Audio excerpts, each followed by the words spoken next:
Alors, frère, il y en a qui me demandent souvent, frère, homme de Dieu, pasteur, où est ton église? On va venir chez toi.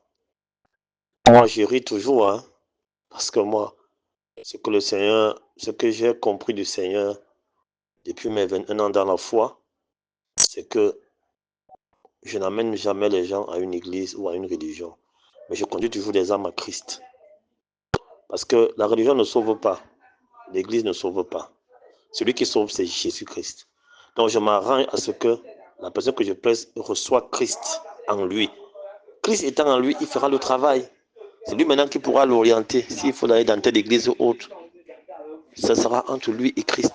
Moi, j'ai fait ma part. Mais la plupart, justement, des hommes de Dieu ou des églises actuellement, c'est un peu l'inverse. Ça veut dire que quand on prêche quelqu'un, c'est pour le ramener dans son église, dans sa religion et autres. Vous voyez que là, c'est humain. Là, c'est carrément du prosélytisme. Ce n'est même plus l'évangélisation. Parce que l'évangile, c'est annoncer la bonne nouvelle à quelqu'un qui ne connaissait pas. Donc l'évangile, c'est prêcher la bonne nouvelle pour le salut de l'âme. Ce n'est pas pour qu'il soit adhérent dans une église. Non. Si c'est le cas, le nuque éthiopien que Philippe a baptisé, il ne serait pas rentré chez lui en Éthiopie. Parce que quand Philippe l'a baptisé, il a reçu Christ. Il a rentré dans son pays, loin là-bas en Éthiopie. Est-ce que ça l'a empêché qu'il soit sauvé? Il a mis en contact avec Christ. Christ a fait le reste. Moi, tout ce qu'on voit actuellement là, parce que les gens ne connaissent pas ma position, moi je connais je connais ce que c'est que l'Église. L'Église, c'est le corps du Christ, ça veut dire l'ensemble des croyants nés de nouveau et sauvés. Ce n'est pas une dénomination ou un bâtiment, une religion. Non, non, non, non, ça n'a rien à voir. Et c'est pour ça que aussi les gens seront sauvés. On ne dira pas que Seigneur, j'étais catholique, j'étais pentecôtiste, j'étais évangélique. Non, j'étais chrétien, disciple de Christ. C'est c'est ta nature chrétienne qui te sauvera. Ce n'est pas ton appartenance à une religion ou à une église, non. L'église, c'est juste le lieu où tu vas croître dans la foi. Ça veut dire quand tu... Une nouvelle naissance, c'est quoi? Quand un converti donne sa vie à Christ, il est... Ça veut dire quoi? C'est un processus, non? Ça veut dire la nouvelle naissance, c'est que tu es né de nouveau. Donc, tu es un bébé spirituel. Tu dois grandir dans la foi. Et pour grandir, il faut le lait spirituel. Le lait spirituel, c'est la parole. Tu dois être enseigné, instruit. Et pour croire, là, c'est normal. Mais le plus important d'abord, c'est de naître. Parce qu'un enfant qui n'est pas né ne peut pas grandir. Mais malheureusement, on fait toujours le contraire des choses. On, on veut faire grandir ce qui n'est pas déjà né. C'est pour ça que dans cette église, il y a des scandales. Quelqu'un qui commence à croire, après il abandonne, après il mène une vie de péché. Après même il commence à faire des choses horribles. Ça veut dire qu'il n'est jamais né de nouveau.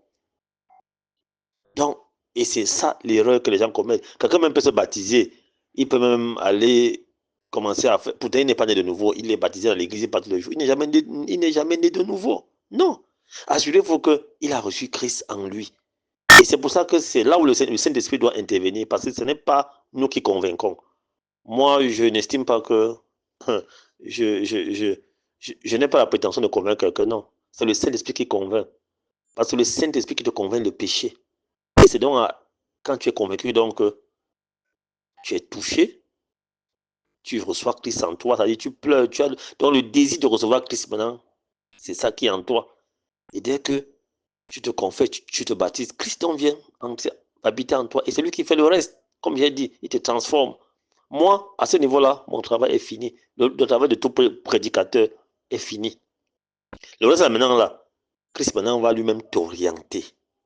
Ça veut dire, mais moi, je pense que pour quelqu'un qui est né de nouveau, sincèrement, peu importe l'église dans laquelle il va se rendre, pour les débuts, il n'a pas d'inquiétude parce que quand un bébé naît, même si c'est le lait de quelle maman, même le lait d'une vache, il va croire jusqu'à ce qu'il ait dedans.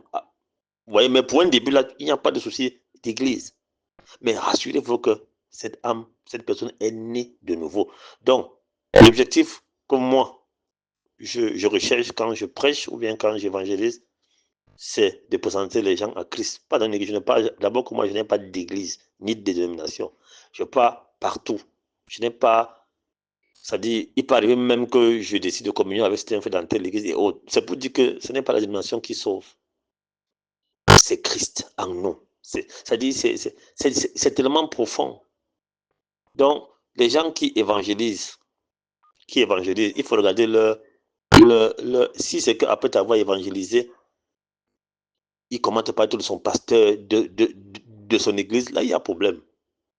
Mais si tu présentes seulement Christ, il te montre que tu es péché, que tu as besoin de recevoir Christ. Bref, il t'amène à la repentance. Vraiment, c'est ça le plus important. Si maintenant, alors, il te dit, ok, si c'est que tu veux persévérer, tu veux grandir, je peux te proposer telle église, je t'invite. Là, je suis d'accord. Mais vous voyez qu'à contrario, c'est plutôt l'inverse. Les gens commencent à parler de ton église, ton pasteur. Je vois dans les affiches, église tel, machin. Voyez, là, il y a problème. Moi, j'appelle ça du prosélytisme. Et vous voyez que ça n'enfante pas des chrétiens sérieux. C'est justement, ce sont des chrétiens qui sont dans l'église, ils font 10 ans de vie, ils n'ont pas de témoignage, ils n'ont pas été changés, ils sont pareils. Donc, si une étape du processus est violée, vous voyez que vous ne pourrez pas vraiment, ça dit, ça ne peut pas donner. Avec Dieu, on ne triche pas avec Dieu. Il faut aller de manière progressive et vraie. Donc, c'est ce que je voulais vraiment partager avec vous. Vraiment, l'Église ne sauve pas. La religion ne sauve pas. Celui qui sauve, c'est Jésus-Christ. Et assurez-vous que vous l'avez reçu et que vous avez pris votre baptême, vous avez confessé vos péchés, vous êtes né de nouveau. Donc, vous avez accepté Christ en vous. C'est ça le plus important. Et que maintenant, vous sentez qu'il y a un changement, qui s'opère en vous. Comme j'ai expliqué dans ma prochaine prédication, c'est si vous sentez ce changement-là, une nouvelle nature en vous, alors sachez que vous êtes sauvé. Donc, vous pouvez partir partout. Christ maintenant va vous orienter s'il faut aller dans telle église. Vous pouvez partir partout. Même si vous partez dans telle église, vous n'aurez pas de problème parce que Christ est derrière vous et c'est maintenant lui qui va vous conduire, qui va vous orienter. Et vous irez de succès en succès. Donc, frère, c'est ce que je voulais partager avec vous ce soir. Soyez bénis.